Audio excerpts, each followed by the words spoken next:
My name is Abhay and in this video I will show you how to fill area under curve in Origin with the color of your choice. As you can see, we have plotted some data points and under the line the color is filled. Let's get started.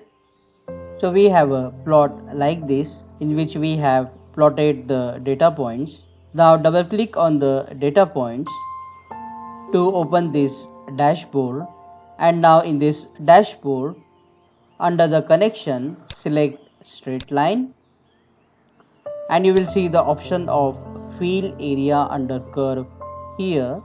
Click on it and then click on apply, and now you will see the line joining the data points.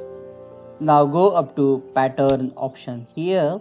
Now under the fill, select any color of your choice. I am selecting here green color and click apply to fill area under the curve in Origin. Now if you want patterns, you can also use different patterns like this, and if you want to use multiple colors, then select the gradient, 2 colors, and select the second color of your choice. You can select different patterns here.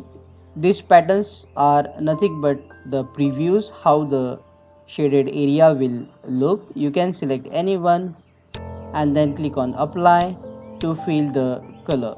Now check out these videos shown on screen that will show you how to change background color in Origin and how to change line color in Origin. If this video solves your problem, subscribe and comment below to let me know. See you again in the next video.